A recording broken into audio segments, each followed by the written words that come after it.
morning, everybody. It is 9 o'clock, so we'll make a start. Thank you, everyone, for arriving. Just also before we start, I'd like to acknowledge the traditional owners on the land in which we are meeting today, all over Australia. I'm here in Rockhampton, the lands of the Drumble people, and their way of saying good morning is Guttamolly. So Guttamolly, everybody. And again, thank you to those who are joining us from other time zones and who've been able to navigate the Queensland time, non-daylight savings, and still make it to the sessions. That's great. Thank you so much.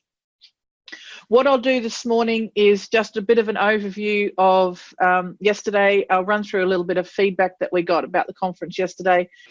So just to remind everyone, I'm Associate Professor Celeste Lawson, and I am the chair of the academic board. And I know I've started, but can I just get a wave, make sure people can see me? Yes, thank you, thank you. Appreciate that. You just never know. Okay, so I just thought I'd run through yesterday. Basically, it was I asked people to complete the evaluation, and amazingly, a lot of you did. Thank you so much, and we'll do that again today for more feedback about the various sessions. Generally, it was really positive feedback, which was great. As you may know, this is the second time we've held this conference, but it's the first time that the conference has been opened to the university sector in Australia. So this is the second time we've held the online conference for teaching scholars, but the first time that we've opened it up more broadly to anyone who's a teaching scholar in the sector. And it was clear from the feedback that this type of conference is definitely meeting a need for teaching scholars. The online format was really well received, and you've said that in your feedback. We will send out the evaluation again today. Basically, the dominant feedback was that it was very convenient for people. There were some comments in relation to the timing of this particular event, especially the date and the marking constraints of teaching scholars. We knew that was always going to be a problem for the teaching scholars who are teaching and marking. And there is no good time, because we had that discussion. When do you schedule a conference for teaching scholars? Because if a teaching scholar is not teaching, they're marking, and if they're not marking, that's usually the only time that they've got to take leave. So when do you schedule it? And it was the lesser of two evils to hold it late in the term, and that was what we decided to do. So basically, before the bulk of the marking came in.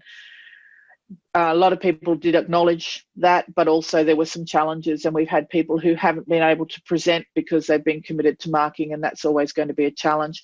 There was the additional challenge this year of daylight savings kicking in, and that confused quite a few people, including us. So we will need to make some considerations for daylight savings time zones and scheduling some of the sessions so that our West Australian colleagues particularly don't get scheduled at the 7 a.m. time slot. So thank you to West Australian colleagues for coming, much appreciated. So one of the questions that was asked yesterday in relation to the conference was, would you pay for a conference like this? Did you like it, and would you pay for it? And we offered it for free because it's online. It's it's not really a cost-intensive format when you're sitting at your desk. So it's interestingly enough, the feedback was that about 50% said yes, they would pay for it, and 50% said no, they wouldn't pay for it. So I'm not sure how you win with that one. I think maybe the take-home point from that is that we offer like a few of the sessions for free, and then maybe some of the advanced sessions for a cost. I don't know. We'll have to think about that. But we'll see what other comments come through from today's sessions. But for the most part, it was really divided. Usually conferences do cost money, and that is also often a deciding factor for teaching scholars being able to access when their professional development funds don't go very far. So that was also in our in our mind in terms of allowing people to participate and trying to get participation is if we charged a conference fee that it would discourage people from going. And CQ is all about inclusivity and engagement. So that was what tipped us to making the conference free. The feedback in relation to the presentations themselves, it has come through that people would appreciate a little bit more time in the individual presentations themselves, and to include some form of bio for the speaker, and that's certainly something that we can incorporate, and that's good feedback. The time, we were very strict to time, and started on time, ended on time, and we were very strict to time, and that's quite deliberate, because being on an online conference, you need to be able to know when you can jump in and jump out. So no apologies for keeping to time. However, it is noted that perhaps that 15 minutes is not quite enough for individual presentations, and we may need to kick it up a little bit. The challenge there, of course, is that if you're having multiple presentations that are longer, you need a longer amount of time, and we're all sitting on our butts already. So that was part of the considering factors. So some of the highlights from yesterday, based on your evaluations, the Professor Nick Klomp's presentation was singled out. It might be because we set the evaluation during his presentation and people have gone, oh, yep, that was good. So maybe that was why. Also, he had a few good things to say that were relevant to the sector, and that was picked up by the evaluation.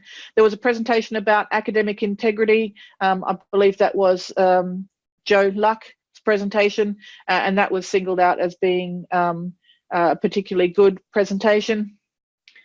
And there was a presentation about storytelling, and I think that was Dr. Gemma Mann, and that presentation was well received and was singled out. There were a number of other presentations that were also flagged as being really worthwhile, and one was the embedding 5HP into Moodle, or H5P, excuse me, getting that wrong, into Moodle, and how you can make your online teaching more engaging. But don't worry, you haven't missed anything.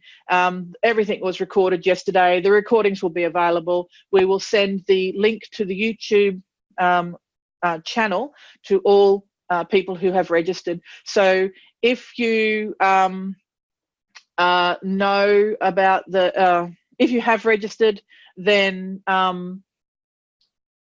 what was I going to say? Oh, it's not too late. If you know someone who hasn't registered, and you think that they might like to access the recordings, get them to register, and we'll be able to send the link to the channel. So the channel will be available to people who have registered. So that's part of the joy of registering, and you'll have access to the YouTube channel.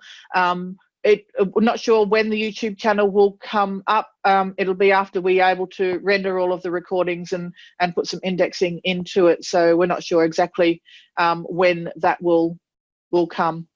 So Joe, you're here. Thank you for that comment. Two co-authors, Ritesh and Ed, and thank you for being humbled by my comments, but they were the people's comments. So they actually flagged that comment in the actual evaluations. So what I thought, there was another theme that came through the evaluations, and that was that people were joining this particular conference because they didn't know what Scholarship of Learning and Teaching was, and so I thought I'd just quickly run through that as a bit of an overview. What is Scholarship of Learning and Teaching? I'm not going to lecture to you. This is not going to be very long. This is very short. But what I will do is shout out to the Tertiary Teaching Training Wheels session that is scheduled for this afternoon. That Tertiary Teaching Training Wheels is really an introductory session to the tertiary teaching sector, and it is all about navigating the land of academia and the requirement that is now Scholarship of Learning and Teaching. But these 3 points came through in the feedback, so I thought I'd just quickly touch on them. What is it? Why is it important, and how is it done? So what is it? So there's arguments and differences of opinion. Is scholarship scholarly activity? Is scholarly activity scholarship? There is certainly an overlap. Are they different? Are they separate? Basically, the way that we are looking at it is that scholarly activity includes scholarship, but is much broader than that. So encompasses all of the information that you use to engage your own behaviour. So if you are drawing on information that improves your behaviour as a teacher, then you're engaging in scholarly activity. The scholarship is where you are actually conducting the research and perhaps publishing in the field. Certainly we're going to explore that in the Tertiary Teaching Training Wheels Conference this afternoon. The scholarship is also the sharing of practice, and that's what we're here to do mainly for this type of conference, is sharing our practice, seeing what other people are doing, maybe going away, using that knowledge that we have gained, and then transforming our own practice and improving our own practice and making it better. So why is it important? So this is where I get to put my Chair of Academic Board hat on and give you all of the governance, what I call guff, that's a technical word, about the requirement of scholarship in the higher education sector. The Higher Education Standards Framework requires universities to ensure that their teaching scholars, and in fact all academics, engage in some form of scholarship. It's under section 3.2.3, subsections A and B, and I can even read them out to you. Doesn't take long, I'll just quickly read it. Staff with responsibilities for academic oversight and those with teaching and supervisory roles in courses or units of study are equipped for their roles, including having, point A, knowledge of contemporary developments in the discipline or field, which is informed by continuing scholarship or research or advances in practice. And so that's the words that the university really gets on, informed by continuing scholarship. And point B, skills in contemporary learning, contemporary teaching, learning and assessment principles relevant to the discipline, their role, modes of delivery and the needs of particular student cohorts. So the skills. So now, the Higher Education Standards Framework is really important for the governance section of the university, and the university will require that all academics meet the Higher Education Standards Framework. Otherwise, the university can lose its registration as a university. So that's why the universities you'll see making a hoo-ha about scholarship, and especially scholarship for teaching scholars. So the 2 points there are requires continuous scholarship and giving teaching scholars the skills that they need to do their teaching. So the university is required to do that. So that's why there is a push, the reverse push on you as teaching scholars to engage in the scholarship. But that's from the university perspective. I can take my academic board hat on now and I can put my teaching scholar hat back on, because I'm also a teaching scholar and I like to engage in scholarship myself, because it improves my own practice. It improves practice for my own teaching, and therefore it benefits my students. And so that's why I get the benefit from the engaging in the teaching scholarship, and that's great. But also there's a benefit to the university, because if we've got happy students, if we're teaching quality courses, then all of that is a good thing. And if we're all doing that across the university sector, that's going to be a benefit for the university sector. So there is a flow-on effect, and so that is why universities do make a bit of a hoo-ha about teaching scholarship. It's good, and it's good for us, it's good for the students, but also it is what makes a university a university. How is it done was one of the biggest questions. This is just a list that I came up with. If you're really interested, come to the Training Wheels conference this afternoon. Basically, this is kind of, in my mind, it's like a scale from least scholarly all the way up to most scholarly, but you know, there's a debate there as to what scholarly is. So writing assessments, unit reviews, innovations that you embed, like for example the virtual reality or your 5HP, the attending conferences, presenting at conferences, publishing journal articles, reviewing journal articles, leadership in learning and teaching. And you can see there's almost like a funnel there from, say, a level A academic to a level D academic, just funneling down. And so the level of scholarship may be how you can show the means of building a CV for promotion purposes, for example, and being able to articulate what scholarship is and what scholarship you have engaged in, so that you can then stick that on your CV for your promotion. And now, just as a bit of a shout out, for us, I'm at Central Queensland University. We have Scholarship of Learning and Teaching Training. This is a bit of an ad for the workshops that we are holding here at the university. And so the people who are not at CQU, this won't make much sense to you. However, there would probably, I hope, be something similar in your own institutions, and if there is not, it's definitely worth asking. So I'm going to shout out to Associate Professor Delma Clifton here, because this is her workshops that she organises and coordinates, and it is us at the university doing our bit to try and help train our teaching scholars to improve their practice. So I'm just going to stop sharing my screen now and come back to normal. Hello there, now I can see you all. That was basically all I wanted to run through this morning. It was just a very quick overview. What we're going to do is move now into or soon, I'm going to keep to time, into the keynote speaker, our second keynote speaker.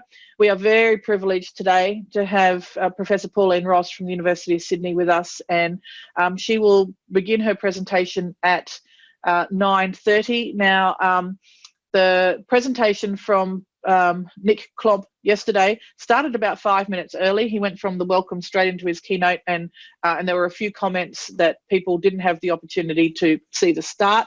So I'm not going to make that same mistake this morning. We're going to pause, and I'm happy to answer any questions or take some comments or feedback or whatever at the moment, but we're not going to kick off the formal keynote presentation until right on 9:30, because that's the advertised time. So we've got a few minutes between now and then. If anyone has, thank you, Michael, definitely as in tennis. If anyone has any comments or any questions they would like to ask, now is the time, the opportunity. Otherwise, we'll just sort of go and get yourself a cup of coffee, perhaps sitting at the desk. You have the luxury of being able to do that, and we will continue on at 9:30. If anyone's got any comments, please do. Alex, I don't think there's any need. Just wanted to say that yesterday I was in the session with Gemma Mann, and she did tell us an extremely powerful story. And anybody who hasn't heard Gemma's story about the importance of inclusion and diversity, please go and see that video. However, that wasn't the storytelling delivery. There was also a really good session from nursing academics about the importance of teaching students to listen actively and encourage telling of stories by aged care residents, and then repeating those stories back to them to practice their writing as well. So that was the storytelling session that you might also be interested in looking at. Just thought I'd give both those people a shout out. Thanks, Celeste. Yeah, thanks very much, Delma. And